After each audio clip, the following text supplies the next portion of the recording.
Okay, now we're going to talk about some of the episodes you did for those classic 39 Honeymooners. Let's start with Pal of Mine.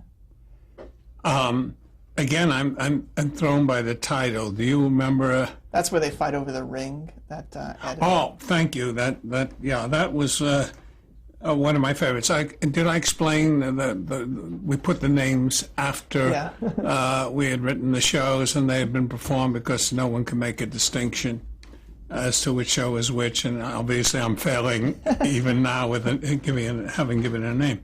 I love that for an exploration of the relationship of Ralph and Ed. The fact that he could come into possession of a ring which says to my best friend and assume it was for him. And then I love the fact that when it wasn't, and all the hurt and pain, he couldn't get the ring off his finger. And nevertheless, Ed was impervious to all this because he was more concerned that now he had to present the ring to his boss while it was on Ralph's finger. And I thought, that's a marvelous comic situation. And how long could Ralph sustain, suppress his anger? When would the eruption come? And you let Gleason feel that. You don't write that, you know. And when Ed took that hand and was presenting the ring to the boss, I think I had as much fun, Sid and I had as much fun watching what was going to happen as the audience did. And then, of course, Ralph won't talk to Ed, and it had that lovely twist in the story that as a result of Ralph not being available for bowling, Ed goes to work in the sewer and there's an explosion. And then Ralph realizes what Ed means to him and goes to the hospital, unaware that Ed has been dismissed, and volunteers to give blood, whatever that man in that room 123 needs. And that was my second favorite moment in the show, when they're wheeling out Ralph in for the blood transfusion, and he passes Ed, and they say hi to each other. And then the realization that Ed is all right, and he's in that room and has to give blood to an absolute stranger.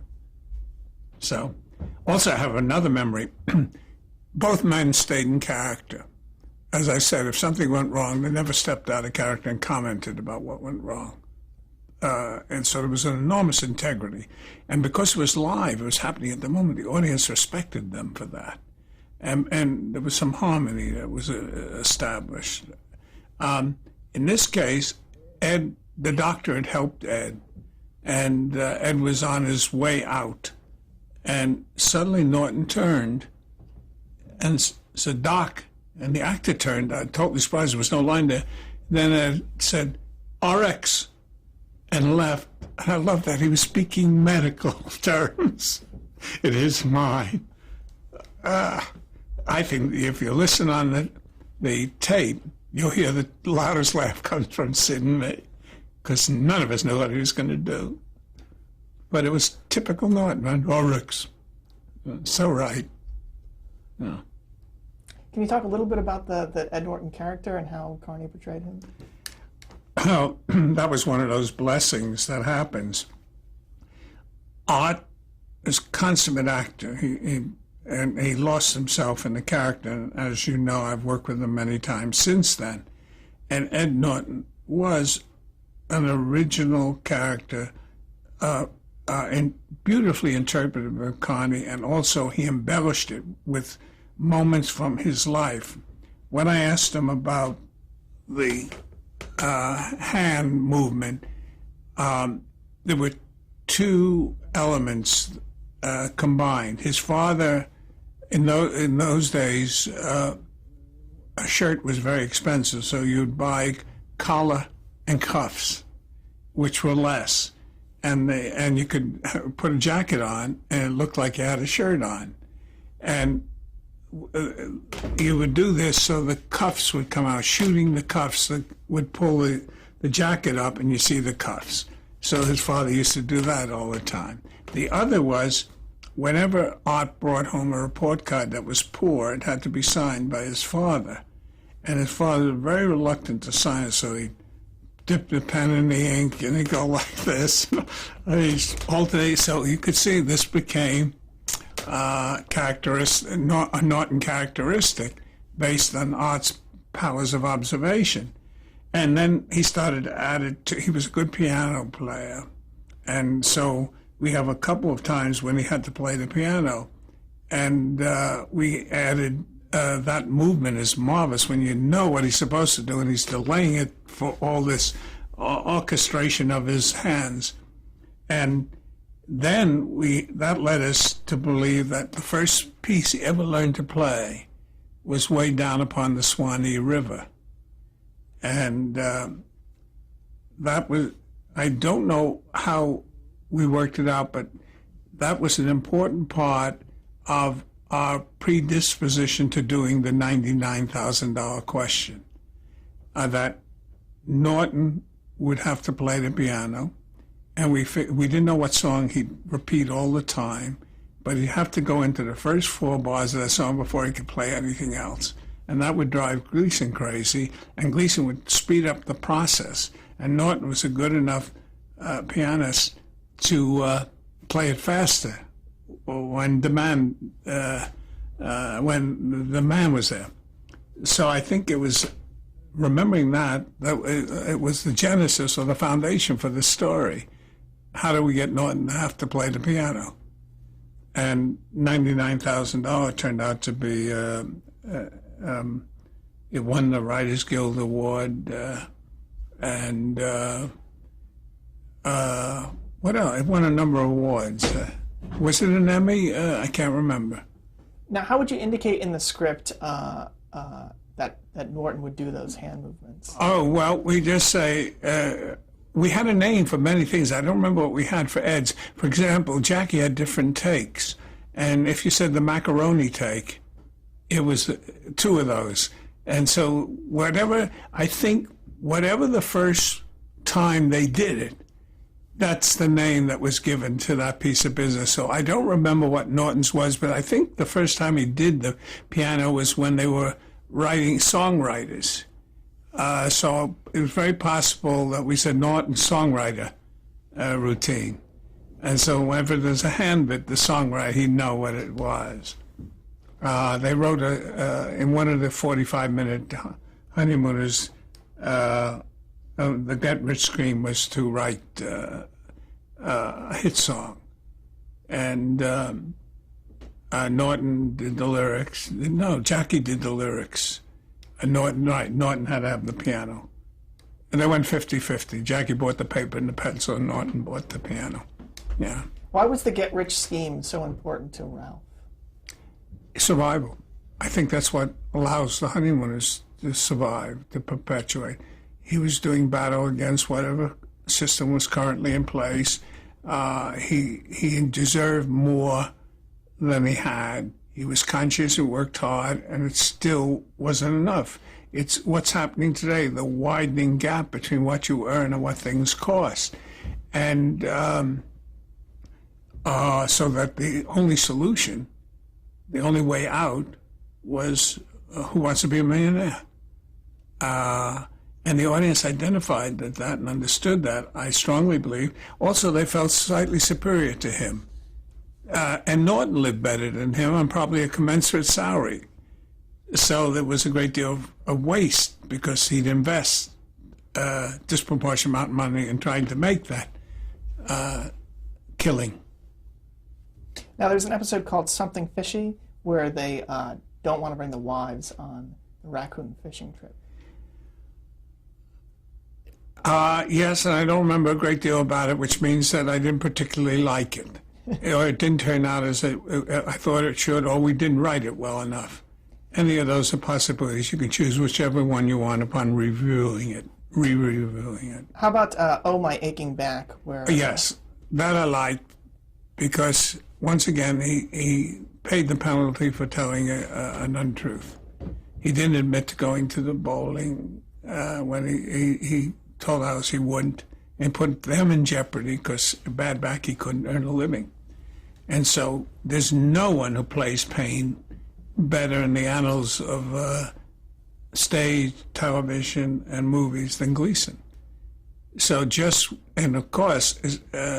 when you saw his uncle enter everyone in the audience understood from his first words, "Hello, Ralph," that he was a backslapper. And they laughed in anticipation. It was total confirmation. And the dread that was on Gleason's face, permanently etched. He knew he was in for an enormous beating. Can we also talk a little bit about the Alice character? I don't think so. Yes, of course. Audrey and I remain very close friends, and I think we were all indebted to Audrey on the show.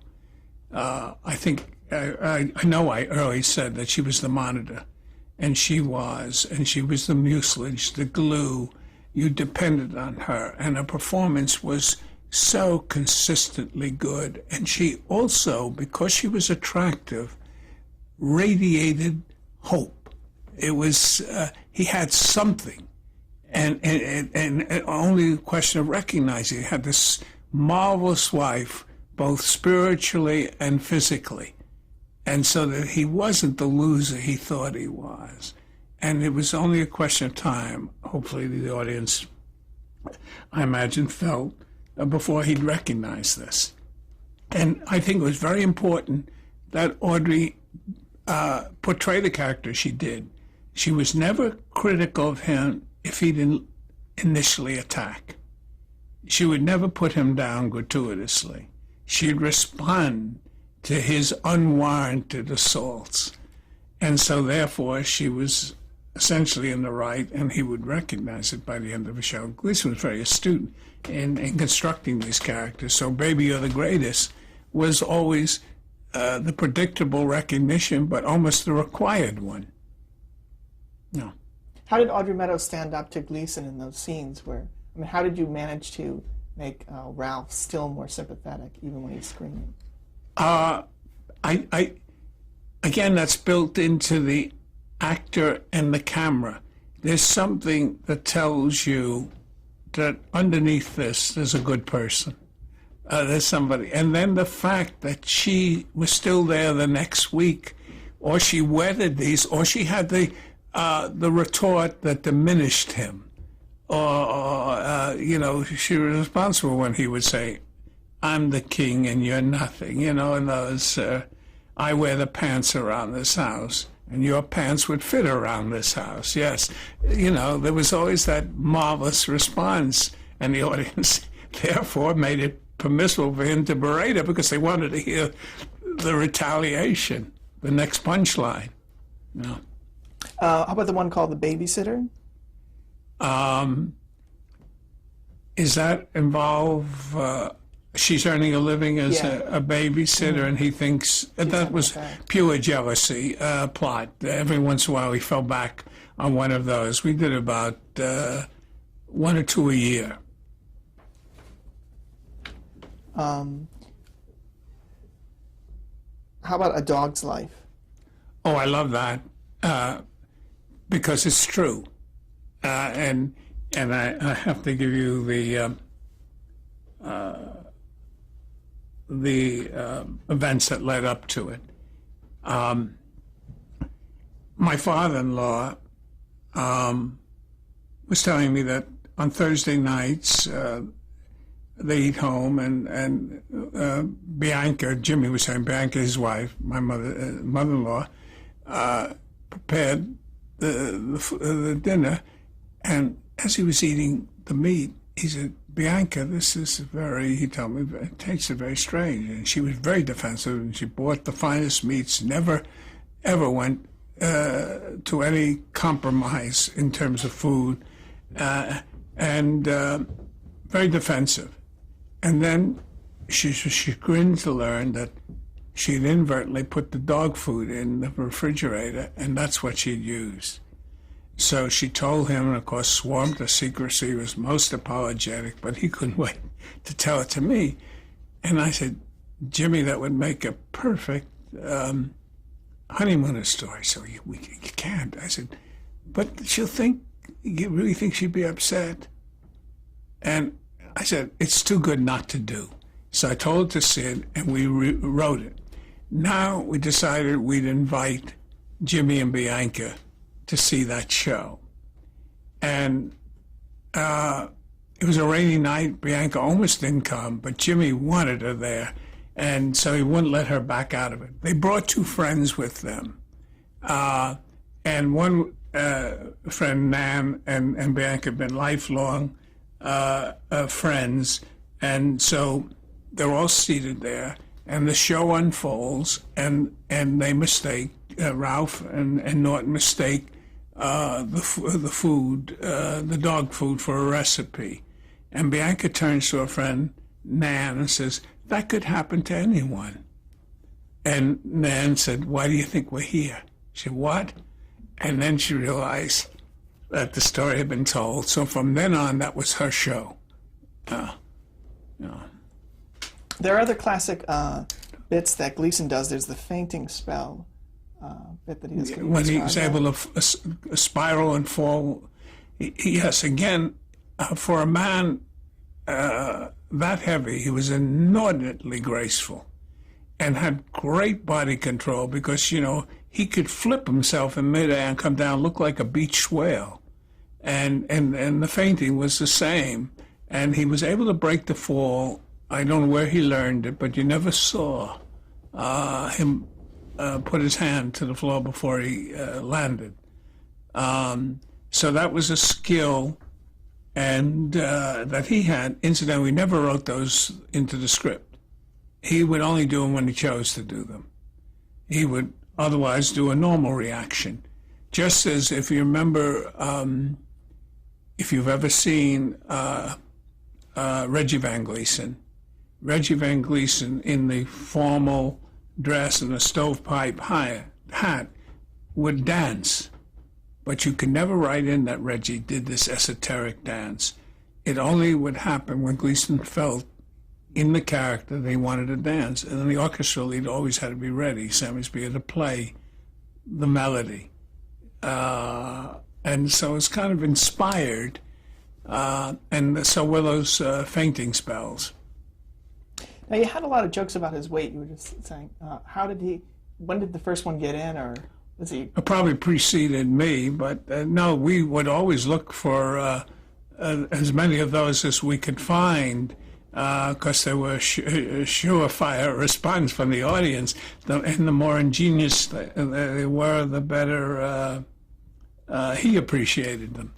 I remember, 25 years after they did the Honeymooners, I thought of a fat joke and said, why did we never think? I can't remember it now, but it was so perfect. And I was hoping that they'd revive the Honeymooners so I could just do that one joke. There was an episode called Head of the House where he says to a newspaper man that he's the head of the house. I remember that vaguely. There was a sequence where Ed and Ralph are supposedly getting drunk on grape juice. Oh, yes. That was an interesting premise. I didn't think that show ultimately worked. But retrospectively, I've changed my mind. The whole idea of mind over matter was the underlying premise. They were going to have some wine. The wives said no. They were insistent. The wives were leaving. They decided that despite their telling them not to, they both had responsibilities the following day and needed to be in good shape. They would drink the wine out of defiance. So they replaced the wine with grape juice and recorked the bottle. And then the two guys, sure enough, break the bottle open. And then it was progressively getting drunk. And it was left to them to orchestrate. When the speech became slurred, how long to take and all. And I thought we failed with the premise because I didn't hear the usual audience response. When 3,000 people laugh, it's thunderous. And it sort of engulfs you. And it wasn't happening this night. But I think it was appreciation. When I say, many years later, when I looked at it again, I reevaluated, I said, they're responding to the notion. It's fascinating them. And it's not obligatory that they laugh. It doesn't require that. If we wanted that, we should have written jokes into it. So were Art and Jackie, they were ad-libbing most of that? They weren't ad-libbing the lines. They were determining in advance when they would slightly slur the speech, when they would lose the coordinated movements, and when they became absolutely drunk. And it's a tough thing to do in the condensed time we had. They deserved an hour or more for that. And so that was also part of the problem. We asked them to do it in 27 minutes or 26 minutes. Television, believe it or not, the half hour was 26 minutes, then now it's 22. So you can see what's missing in most story and character. You're getting vignettes. Forgive the editorial comment, just entered. Yeah, so I said we were demanding perhaps more than they could deliver. But somehow now it looks better than it did then. So there's one that had a mystery plot called Trapped. I'm trapped. That's the one where Ralph thinks that he witnesses a crime, and then the thugs come to get him. Oh my, I'm vague on that. I can't be very helpful. We had thugs come to get him quite often. If there was a weakness shown. Did you do mystery stuff often? You know, with that experience from Abbott and Costello and the Sam Spades piece? We did. You mean in Gleason? Yeah. Yeah. Remember in the live show, the hour show rather, they're all live. We did a couple of plots where he was witness to a crime, or where he had taken a satchel that belonged to the mob. And I imagine Trapped is in that genre. I just don't have to remember it in detail. If you tell me that Sid and I wrote it, I'll be unnerved. So withhold that information. There's one called On Stage where Ralph. See, I have a memory of that for one word. That's where he's going to perform for some charity function, if I remember correctly. And he and Norton are going to, Norton's going to help him rehearse his part. And Norton reads the other character. And actually the whole sketch came as a result of this one word that had been misread by a young kid when a friend of ours' son was reading a book and mispronounced this word, and it inspired us. Norton says, he's playing a rich man. He said, I am a man of infinite wealth. I own many homes. I have many yachts. I have a string of Peloponnese. I have, and Ralph said, wait a minute, a string of what? He said, Peloponnese. He says, that's polo ponies. And that led to saying, my God, if we can put him in a position like that, where from then on, Ralph is never able to say that line without saying Peloponnese. And he can't shake it. And that became the premise. And, you know, when he gave the performance and people come back and say how brilliant he was, and they all want to know what happened. I'm enjoying it now. Yes. There's one called Opportunity Knocks Butt where Ralph and Ed go to Ralph's boss to teach him to play pool, and Ed gets a job through it. Yes. Oh, you've just unearthed that. There was one interesting moment in that, if my memory serves me correctly. Ed wasn't feeling well, and he was having trouble on stage. And I think Jackie realized that, and he was on the verge of throwing up and being very sick. And Jackie said, Norton, you better call Trixie. He invented some line to get Norton off stage. And then he did both parts himself. And Ed was able to go to the bathroom and relieve himself. Do you remember the specific scene on that? No, I remember it happening. I think it's in the pool playing in the boss's home. Huh. Yeah. There's a show where Ralph receives the safety award. Yeah, I remember the title of that. You'll have to help me more than that. He wins the safety award, but then gets into an accident. We'll go on to the next one. Okay, thank you kindly, yes. Mind Your Own Business, where Ed ends up getting fired because Ralph gives him bad advice. Yeah, well, again, the strength of that is in the premise that you you give somebody advice that you wouldn't necessarily follow, or you might do, which is not applicable in another situation. So again, we all seek counsel from people who may not be qualified to guide us.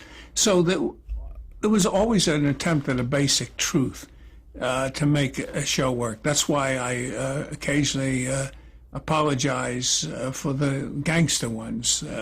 But those are the formularized stories that every once in a while you desperately need, because nothing out of life is sponsoring you any new ideas.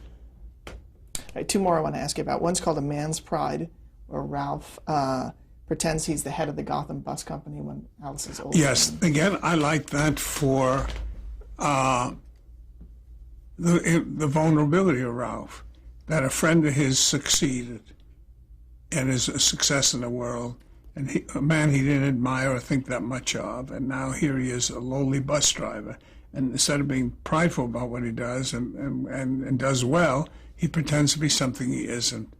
Okay, basic story, but we brought to a marvelous moment where they're all in a nightclub or a restaurant and a very expensive dinner, and Ralph has insisted that he'd pick up the check. And Alice says, you can't afford to. He can afford to do it. He's successful. Don't pretend. Don't be what you're not. Be thankful that we're having dinner with old friends. He said, I've got to make the first offer. He's not going to let me. And that's where a man's pride comes in. And he does indeed say, whatever the other characters, Harry, let me get the check. And Harry says, okay. And now he has to make the admission he can't afford it. And it's then that we learn neither can Harry, that he too is pretending. And suddenly the realization that nothing is what it seems it is.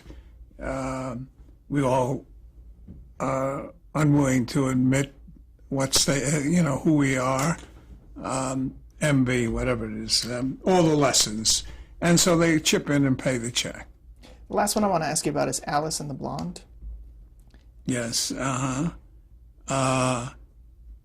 trying to remember the premise. I remember Maureen Arthur played the blonde, and she was married to a comedy writer. Why am I blocking out? Aaron Rubin, yeah. And this is the one with, there's also another famous ad lib in this with Art Carney, where the table is hit. Do you recall that? No, I don't. You want to? What was it? Do you remember yourself? Tell me. Well, he says, "The cattle get it," I think is the line that he uses. Don't remember that. Yes. So Frank Satinstein is the credited director on the right. show. Mm-hmm. What did he contribute? A great deal of patience, because he had to work without the lead actor most of the time. And I think Frank, and this is subjective, but I think Frank photographed the show like a football game, and he regarded Gleason as the ball. So he always stayed with that and figured everybody else will find their way into the shot, because it was very difficult to pre-plan. But he was also had good sense of timing on his cuts. And because it was going out on the air as it was being shot, that's very important, that you have that impeccable sense of when to move the camera or cut. Okay, we'll have to cut here.